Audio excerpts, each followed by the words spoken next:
అండి, welcome to BT news లక్ష్యం సమాజహితం. నేను కల్పన. ఈ రోజు మన ఇంటర్వ్యూలో ఉన్నారు రవీంద్ర కుమార్ రామవత్ గారు. దేవరకొండ నియోజకవర్గ అభివృద్ధిని చేస్తూ వరేస్తే ఉరే అని చెప్పిన వాళ్ళు, మరి వరి వేస్తే కూడా మేము కొంటాము, ప్రతి గింజను కొనిపిస్తాము అని చెప్పారు. సార్ ఢిల్లీ వరకు వెళ్ళి కేసీఆర్ గారితో కూర్చొని ర్యాలీలు చేసి ధర్నాలు చేసి ఆఖరికి రైతులకు సరైన న్యాయం చేశారు. ఒకసారి దేవరకొండ నియోజకవర్గ ప్రాంత అభివృద్ధి గురించి, టీఆర్ఎస్ పార్టీ ముందస్తు ఎన్నికల గురించి సార్ని అడిగి సార్ మాటల్లో ఒకసారి తెలుసుకుందాం.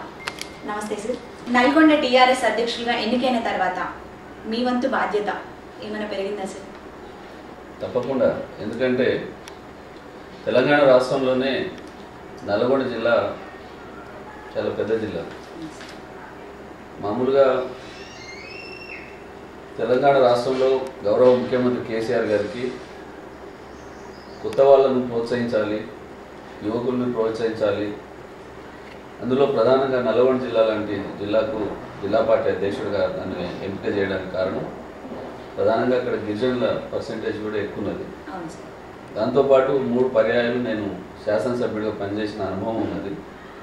కాంట్రవర్షియల్ క్యాండిడేట్ని కారణం అందరినీ కలుపుకొని పోతాను, పార్టీ అభివృద్ధికి పనిచేస్తానని చెప్పి వారు ఎంతో నమ్మకంతో నాకు 6 అసెంబ్లీ నియోజకవర్గాలకు సంబంధించిన 31 మండలాలతో కూడిన తెలంగాణ రాష్ట్రంలోనే అతిపెద్ద జిల్లాకు నన్ను టీఆర్ఎస్ పార్టీ అధ్యక్షుడిగా నా మీద నమ్మకం ఉంచి చేశారు.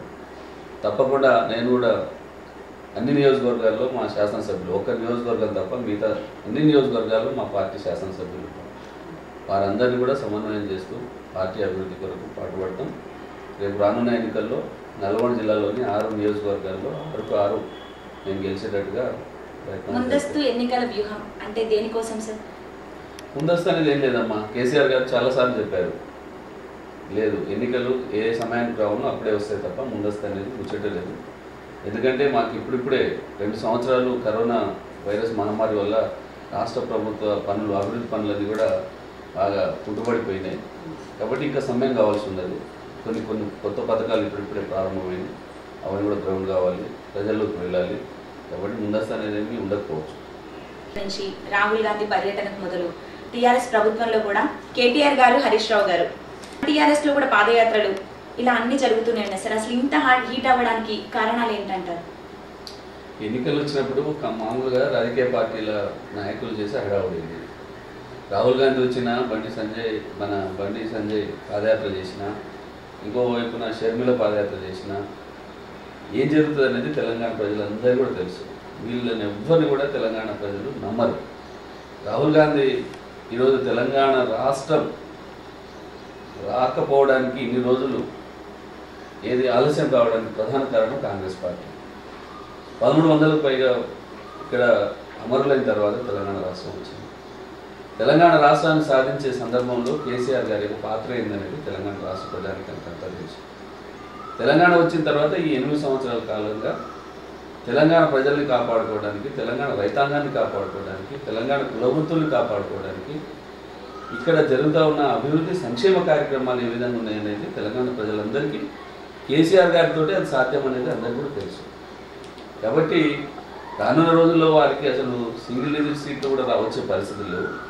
ఎన్నికల ముందు ఏదో హడావుడి తప్పకుండా 90 సీట్లకు పైగా ఈసారి సీట్లు మళ్ళీ పెరగబోతున్నాయి. 90 సీట్లకు పైగా తెలంగాణలో టీఆర్ఎస్ పార్టీకి ఇవ్వబోతా ఉన్నది. మళ్ళీ ప్రభుత్వాన్ని ఆపేది ఎక్కడ లేదు. వాళ్ళు కాంగ్రెస్ వాళ్ళే అంటున్నారు కదా, వాళ్ళు అంతర్గతంగా మాట్లాడుకున్నప్పుడు చెప్తున్నారు టీఆర్ఎస్ పార్టీ ప్రభుత్వం వస్తుంది కానీ మనకి ఏమైనా సీట్లు పెరుగుతాయేమో, ఏదో ఒక రకంగా బట్టఖర్చు మీద చేయాలి, కేసీఆర్ గారిని బదనాలు చేయాలని ఒక దుర్బుద్ధితో చేస్తున్నారు. తెలంగాణ ప్రజానికం అంతా తెలుగుకు ఏం లేదు, అంత చైతన్యవంతులు. తెలంగాణ కొరకు ఎవరు పనిచేస్తున్నారు అనేది వాళ్ళు గమనిస్తారు. వీళ్ళేదో వచ్చి ఎన్నికల ముందు చేసే హడావుడి సభలు, పాదయాత్రలు, వీటి అన్నిటి కూడా రాహుల్ గాంధీ గారికి అసలు మన ఓయూలో ఎందుకు ఎంట్రీ ఇవ్వలేదు సార్ సభ కోసం? అంటే వరంగల్లో ఇచ్చారు పర్మిషన్, ఓయూలో ఇవ్వకపోవడానికి గల కారణాలు ఏమంటారు? మాది విశ్వవిద్యాలయం, యూనివర్సిటీ అది. అక్కడ రాజకీయాలు కావాలి, పిల్లలు చదువుకునే కేంద్రం అది. అక్కడ ఈ పర్మిషన్ ఇవ్వాలి ఇవ్వకూడదని ఆ పాలక మండలి అక్కడ వాళ్ళు నిర్ణయం చేస్తారు. దానికి టీఆర్ఎస్ పార్టీకి ఏం సంబంధం?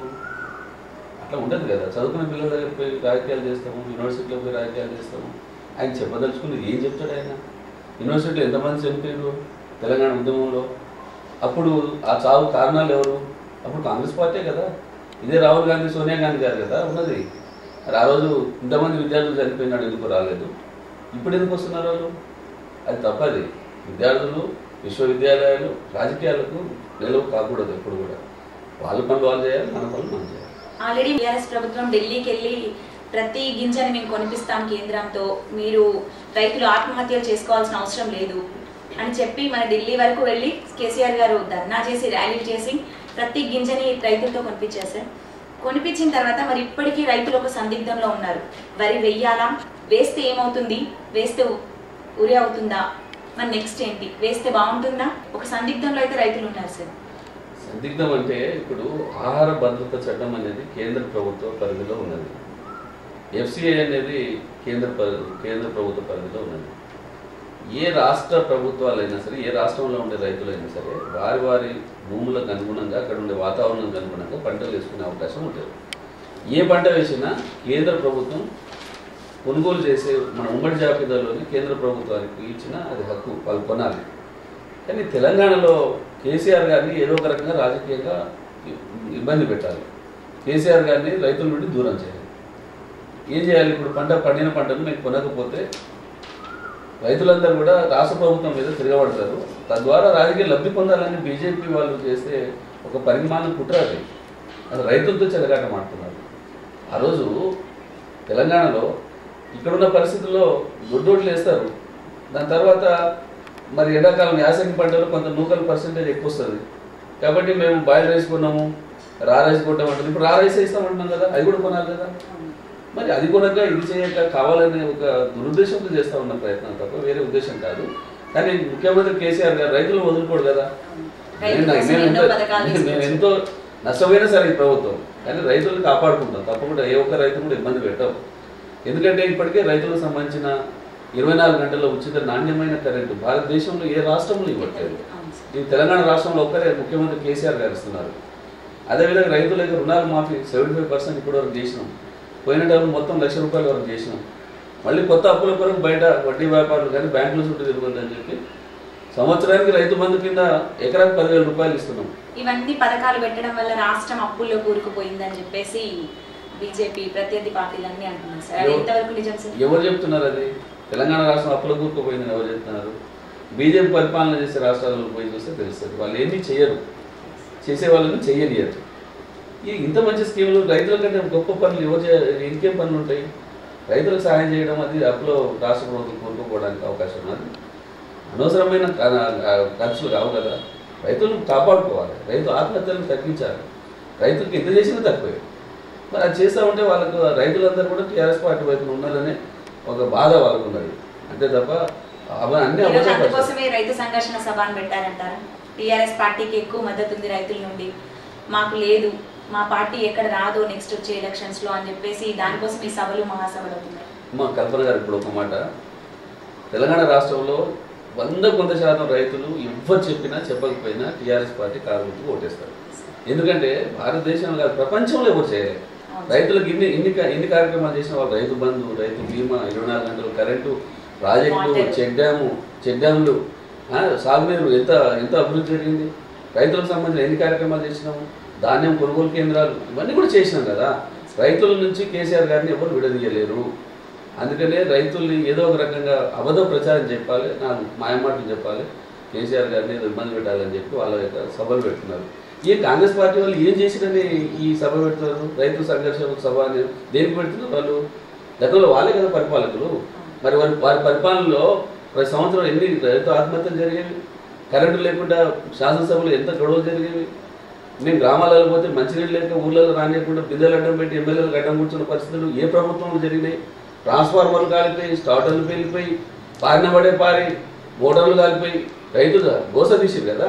రైతులకు సంబంధించిన ఎరువులు పోలీస్ స్టేషన్లలో పెట్టి మరి లాఠీ చార్జీలు చేసి ఎరువు బస్తాలు కూడా అందించలేని పరిస్థితుల్లో కాంగ్రెస్ పార్టీ ఉన్నది. వాళ్ళకి రైతుల గురించి మాట్లాడే హక్కు ఎక్కడ ఉందమ్మా? ఇప్పుడు కేసీఆర్ వచ్చిన తర్వాత అవన్నీ ఉన్నాయా? లేకనే వాళ్ళకి భయం. దేశంలో ఎక్కడా లేనట్టి సంక్షేమ పథకాలన్నీ కేసీఆర్ గారే ప్రవేశపెట్టారు. అంటే చాణక్యుల కింద జమ చేశారు కేసీఆర్ గారు తెలివి. అలాంటి వారు కూడా పీకే సలహాలు తీసుకోవాల్సిన అవసరం ఏమొచ్చింది అని చెప్పేసి పబ్లిక్ టాక్ ఉంది సార్. తప్పేముంది? ఇంకా లోతుగా తెలుసుకోవాలనుకోవడంలో 60,000 పుస్తకాలు చదివిన అపర చాణక్యుడే ఇంకొకరి సలహాలు ఎందుకు తీసుకుంటున్నాడు? గ్రౌండ్ లెవెల్లో ఏమొస్తుంది, ఏం జరుగుతుంది, ఇంకేమైనా మంచి పథకాలు పెడితే ప్రజలకు ఏది ఉపయోగపడుతుంది, మనం ఏమైనా తప్పు చేస్తున్నామా, ఇంకేమైనా చేయాలి, ప్రజల యొక్క మనసులో ఏమున్నదని తెలుసుకోవడంలో తప్పు లేదు కదా. అందులో ఒక తెలంగాణ రాష్ట్రానికి కాదు, రేపు రాబోయే రోజుల్లో మా భారతదేశానికే నాయకత్వం వహించే నాయకుడు, భారతదేశానికి నాయకత్వం వహించే నాయకుడు. కాబట్టి భారతదేశ వ్యాప్తంగా కూడా మా పార్టీని విస్తరించడానికి, లేకుంటే మా యొక్క నినాదాలు బయటికి తీసుకుపోవడానికి, లేకుంటే ఈ బీజేపీ కాంగ్రెస్కు వ్యతిరేకంగా మేము ఏం చేయాలనేది వాటన్నిటి మీద ముఖ్యమంత్రి గారికి ఒక అవగాహన కొరకు మరి ఏ రకంగానైనా సలహాలు సూచనలు తీసుకుంటే ఎవరితోటైనా తీసుకోవచ్చు, తప్పేం లేదు. మేము అన్నీ చేసినాం, ఇంకా కొన్ని మిగిలిపోయి ఉండవచ్చు. ప్రజల మనసులో ఇంకేముంటుంది, సమస్యలు ఏమున్నాయో తెలుసుకోవడం తప్పలేదు. ఢిల్లీకి వెళ్ళి చేసిన పోరాటంలో సార్ నిజంగా టీఆర్ఎస్ పార్టీకి ఏమైనా మైలేజ్ వచ్చిందా? తప్పకుండా వస్తుంది, ఎందుకు కాదు. అది కేంద్ర ప్రభుత్వం నిర్వర్తించాల్సిన బాధ్యత విస్మరించింది అనేది రైతుల్లోకి తీసుకుపోయింది. ఎందుకంటే ఈ కొనుగోలు అనేది మొత్తం కూడా FCI ద్వారా కేంద్ర ప్రభుత్వం కొనుగోలు చేయాలి. అలాంటి కేంద్ర ప్రభుత్వమే ఈ తెలంగాణ రైతుల మీద కక్ష కట్టింది. చెప్పాలంటే అందరూ వెళ్ళిన తర్వాతే సడన్ గా యూటర్న్ తీసుకొని ఇమీడియట్ గా రైతుల దగ్గర నుంచి ధాన్యం కొనుగోలు చేశారు అన్నారు. మేము అప్పటి వరకు పోరాటం చేసినాం, చివరి వరకు పోరాటం చేసినాం. సీజన్ వచ్చింది, ఇప్పుడు యాసంగి ధాన్యం కోతకు వచ్చింది, మరి వాళ్ళు కొనలేదు కాబట్టి మేము కొనలేమని చేతులైతే లేదు కదా. మేము కష్టమైన నష్టమైన మా బాధలు మేము పడతాం, తెలంగాణ రైతాంగాన్ని కాపాడుకుంటుంది. దానికి తేడా. తెలంగాణలో దేవరకొండ నియోజకవర్గంలో మీకు ప్రత్యర్థిగా ఎవరున్నారనుకుంటున్నారు సార్? అంత ధీటుగా వచ్చే వ్యక్తులు ఉన్నారా మన పార్టీ పరంగా కానీ వేరే ప్రతిపక్ష పార్టీ నుంచి కానీ?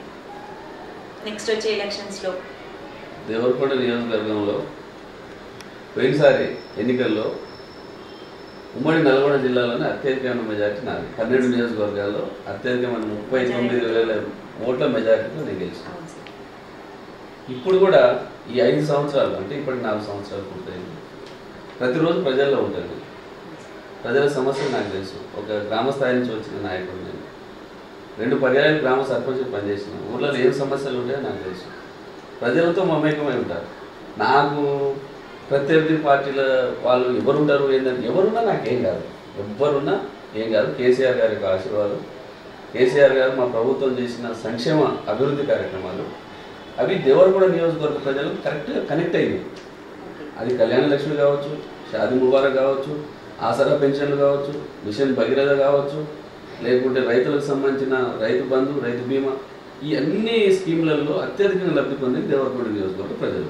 గిరిజనులు బంజారా వాళ్ళు ఎక్కువ ఉంటారు కాబట్టి వాళ్ళు ఎక్కువ పొందారు, అత్యధికంగా లబ్ధి పొందింది దేవరకొండ నియోజకవర్గం. కాబట్టి అక్కడ టీఆర్ఎస్ పార్టీ తిరిగేముంటుంది. నేను అందులో జిల్లా పార్టీ అధ్యక్షుడు బాధ్యత ఇచ్చింది. నాకు ఇక ప్రత్యర్థి నా పార్టీ నీ పార్టీ బయట అవన్నీ లేకలేదు. కేసీఆర్ గారి బొమ్మ ఉంటుంది, మేము చేసిన పనులు ఉంటాయి, ప్రజలు మేమున్నాం, తప్పకుండా మాకు ఎదురులేదు. రాబోయే ఎన్నికల్లో అధిష్టానం ఏ అభ్యర్థికి సీట్ ఇచ్చినా మీరు మరి పార్టీలో పాల్గొంటారా సార్? మీకే కాకుండా అంటే ఎమ్మెల్యే సీట్ మీకు ఇవ్వాలా, ఇంకొకరికి ఇవ్వాలా అని ఒక కన్ఫ్యూజన్లో ఉంటే మరి మీరు పార్టీకి సపోర్ట్ చేస్తారా, లేదంటే పార్టీ నుంచి వేరే పార్టీలోకి వెళ్తారా? వేరే అభ్యర్థులు అనేది అది సమస్య లేదు, అదేం లేదు. పార్టీ శ్రేయస్సు దృష్ట్యా ముఖ్యమంత్రి గారు మా పార్టీ అధ్యక్షుల వారు ఏ నిర్ణయం తీసుకుంటే ఆ నిర్ణయానికి కట్టుబడి ఉంటాము. ఒక్క నియోజకవర్గాన్ని కాదు, నేను జిల్లా మొత్తానికి నేను జిల్లా పార్టీ అధ్యక్షుడిగా నా బాధ్యత ఉన్నది. 6 నియోజకవర్గాలకు 6 నియోజకవర్గాలు మేము గెలవాలి, గెలవడానికి కావాల్సిన సమన్వయం చేయాలి. కాబట్టి పార్టీ నిర్ణయానికి ఎప్పుడు కూడా కట్టుబడి ఒక క్రమశిక్షణ కలిగిన కమ్యూనిస్ట్ పార్టీ నుంచి వచ్చిన వాళ్ళం. మేము ఆ క్రమశిక్షణను మర్చిపోము, పార్టీ నిర్ణయానికి కట్టుబడి ఉంటుంది, దానికి ఏం లేదు. కానీ మీకు అలాంటి ఆలోచన కానీ ఆ ప్రశ్న కానీ ఉత్పన్నమే కాదు. గిరిజన నాయకుడిగా మిమ్మల్ని కేటీఆర్ గారు అనౌన్స్ చేసినప్పటి నుండి ఇప్పుడు కేసీఆర్ గారు అనౌన్స్ చేసిన దగ్గర నుంచి మీరు దేవరకొండ నియోజకవర్గ ప్రజల్లో గిరిజనులకి బంజారా వాళ్ళకి మీరు చేసింది ఏంటి అంటే ఏం చెప్తారు? తెలంగాణ రాష్ట్రం వచ్చిన తర్వాతనే గిరిజనులకు గుర్తింపు వచ్చింది.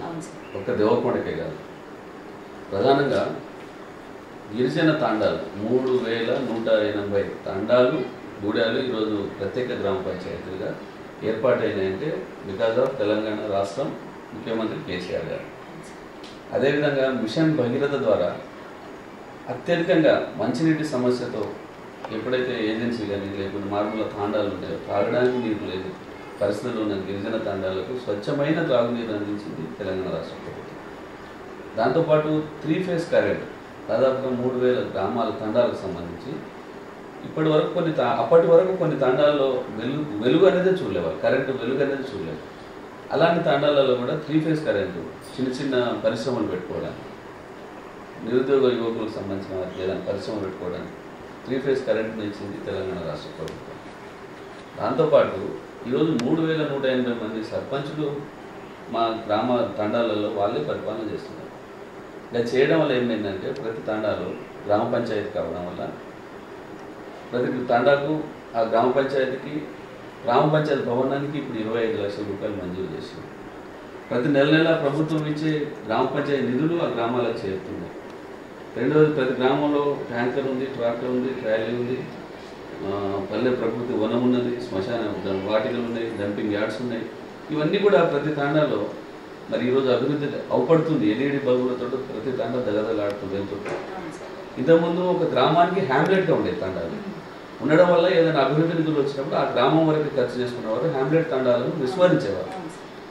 దాంతోపాటు ప్రధానంగా మన చదువుకున్న నిరుద్యోగ యువతి యువకుల కొరకు 10% రిజర్వేషన్లు పెంచాలని చెప్పి అసెంబ్లీలో తీర్మానం చేసి కేంద్ర ప్రభుత్వానికి పంపినాం. మరి ఇవన్నీ కూడా సేవాలాల్ జయంతి రాష్ట్ర ప్రభుత్వం గుర్తించింది మాకు ఆత్మగౌరవాన్ని. అదేవిధంగా అనేక మా నియోజకవర్గ కేంద్రాలు, బంజారా భవనాలు, గిరిజన భవనాలు, ఈ రకంగా ఒకటి కాదు రెండు కాదు గిరిజనుల గురించి ఆలోచన చేసిందే ముఖ్యమంత్రి కేసీఆర్ గారు. తెలంగాణ రాకముందు గిరిజనులు ఎవరు పట్టించుకున్నారు? సమైక్య రాష్ట్రంలో ఎవరు కూడా పట్టించుకోలేదు. అప్పుడు ఎప్పుడు కూడా మనం చూసేవాళ్ళం, ఎప్పుడు కూడా ఏజెన్సీలో మలేరియా వచ్చింది, డయేరియా వచ్చింది, రోడ్డు సౌకర్యం లేక డోలీలు ఎత్తుకొని చనిపోయిన సందర్భాలు, ఎన్ని బాధలు, నక్సలైట్ల బాధలు, ఎన్ని రకాలుగా ఇబ్బందులు పడ్డారు. కానీ ఈనాడు ఆ సమస్య ప్రతి తెలంగాణలో ఉండేది. ప్రతి గిరిజనుడు, ప్రతి గిరిజన తాండా చాలా బ్రహ్మాండంగా అభివృద్ధిలో ముందుకు పోతా ఉంది. దీనికంటే మా గిరిజనులు ఏం కోరుకుంటారు? అందులో అన్నిటికంటే ముఖ్యమైనదంటే ప్రభుత్వం తీసుకొచ్చిన అన్ని సంక్షేమ కార్యక్రమాలు అత్యధికంగా లబ్ధి పొందేదే గిరిజనులు. ఎందుకంటే వాళ్ళని దృష్టిలో పెట్టుకునే ఆ స్కీమ్స్ అన్ని రూపొందించారు.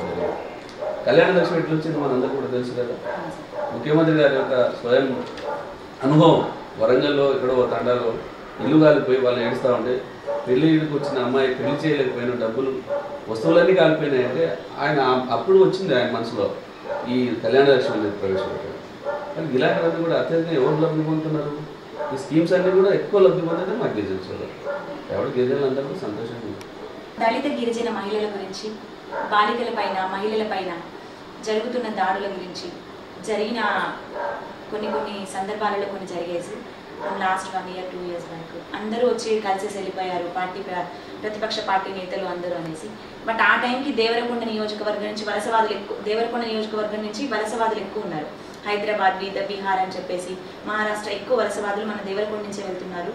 వలసవాదుల్ని ఎమ్మెల్యే పట్టించుకోవట్లేరు అనేసి ఒక చిన్న రూమర్ వచ్చింది. అమ్మాయి చిత్ర అని చెప్పేసి 6 ఏళ్ల పాప మీద జరిగిన దాని గురించి. అందులో మమ్మల్ని వచ్చి కనీసం ఎమ్మెల్యే గారు మాట్లాడించలేదు, మా దగ్గరికి రాలేదు అని చెప్పారు. దాని గురించి వెంటనే మీరు ఎందుకు స్పందించలేదు? అది ఎవరు చెప్పారమ్మా? వాళ్ళు చనిపోయిన తల్లిదండ్రులు ఎవరని చెప్పారు? తల్లిదండ్రులు అంటే ఆ పార్టీ తల్లిదండ్రులు చెప్పలేదు, రాజకీయ నాయకులు శవరాజకీయాలు చేసేవాళ్ళు. కొంతమందికి ఏం పని ఉండదు, ఇమీడియట్ గా జరగగానే వెళ్ళాలి. ఇప్పుడు ఏదో ఒక సంఘటన జరుగుతుంది, జరిగినప్పుడు ప్రభుత్వం ఏ రకంగా స్పందించాలని చూడాలి. ఈ చిల్లర వల్ల రాజకీయాలు, ఆ శవరాజకీయాలు దాన్ని అడ్డం పెట్టుకుని రాజకీయాలు చేస్తాయి. యాక్చువల్లీ ఆ రోజు నాకు కొంత ఆలస్యంగా తెలిసింది ఆ సంఘటన.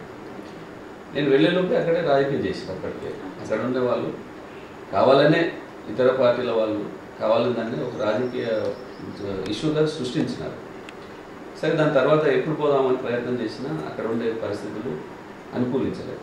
చాలా బాధపడ్డాం. మా నియోజకవర్గానికి సంబంధించిన అమ్మాయి వాళ్ళ తండ్రి మా పార్టీ కుటుంబం వాళ్ళు ఎవరు మాట్లాడే వాళ్ళు, ఎవరు సాయం చేశారు? 50,000 రూపాయలు ఇచ్చి 10 సార్లు టీవీలో నిర్ణయించుకున్నారు. ఎవరు పోయి ఏం చేశారు వాళ్ళకు?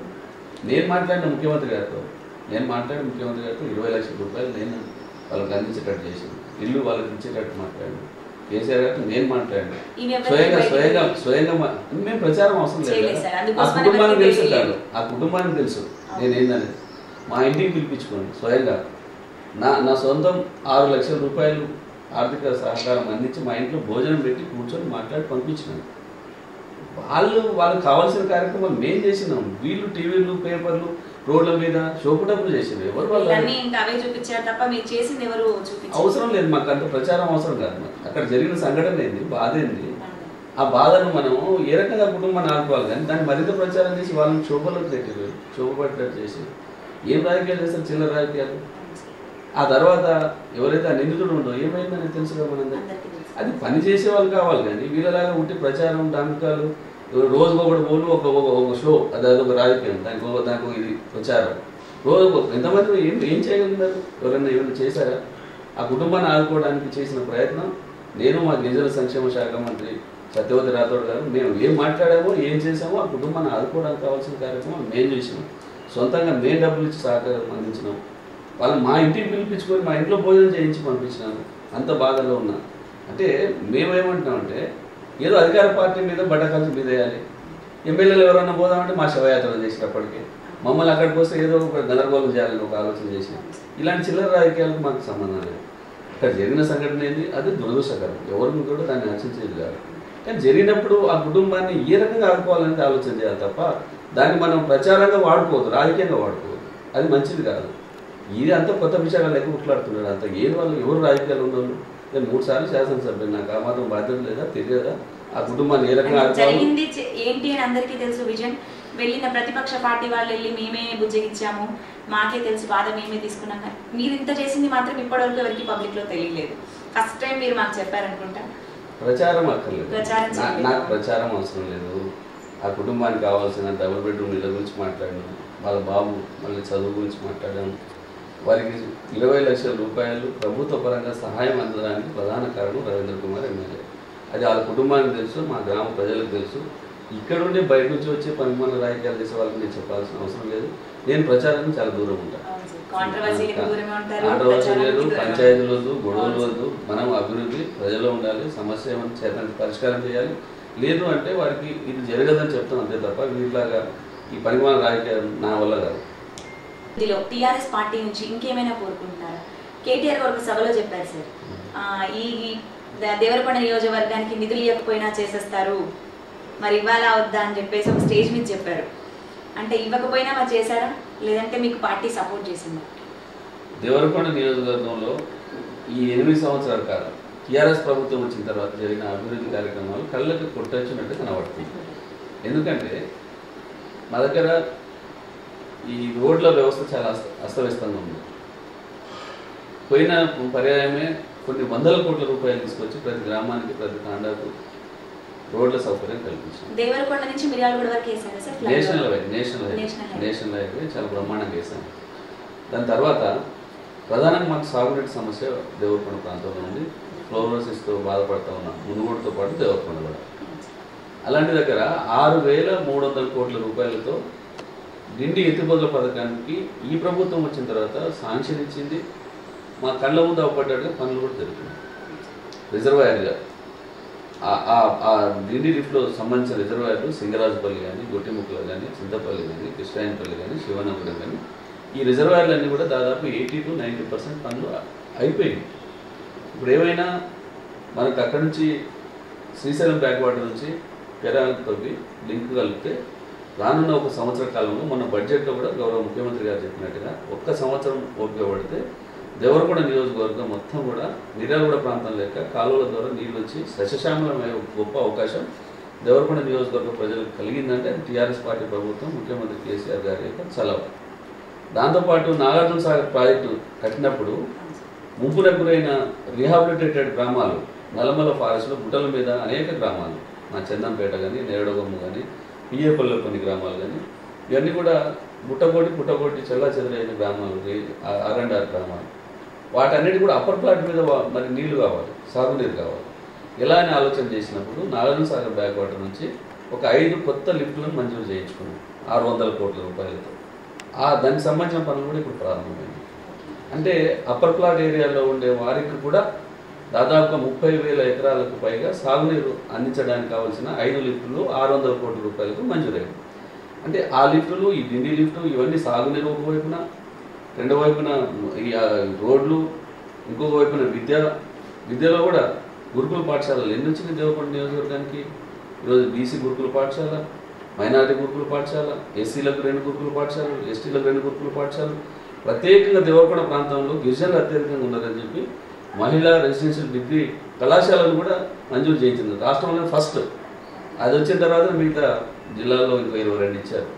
అంటే విద్య కానీ, వైద్యం కానీ, వ్యవసాయం కానీ, మరి రోడ్లు కానీ, తండాలు. ఇప్పుడు గ్రామ పంచాయతీలు అత్యధికంగా నా దగ్గర 91 గ్రామ పంచాయతీలు ఉంటే మొన్న కొత్త గ్రామ పంచాయతీ తండాలు గ్రామ పంచాయతీలు చేసే సందర్భంలో 215 గ్రామ పంచాయతీలు ఇప్పుడు పెరిగినాయి. మనం 91 నుంచి 215కి వచ్చింది. అంటే అభివృద్ధిలో దేవరకొండ ఎక్కడ ఉంది అనేది ఇప్పుడు చూస్తే తెలుస్తుంది. రవీంద్ర కుమార్ రమావత్ గారు తన ప్రాంత అభివృద్ధి గురించి, తన నియోజకవర్గ గిరిజన ప్రజల గురించి ఒక గిరిజన నాయకుడిగా తన వంతు కృషి చేస్తూనే తన ప్రాంత అభివృద్ధి లక్ష్యంగా ముందుకు వెళ్తున్నారు. నెక్స్ట్ ఎలక్షన్స్ లో కూడా మళ్ళీ ఎమ్మెల్యేగా మన ముందు మళ్ళీ వస్తారు. మళ్ళీ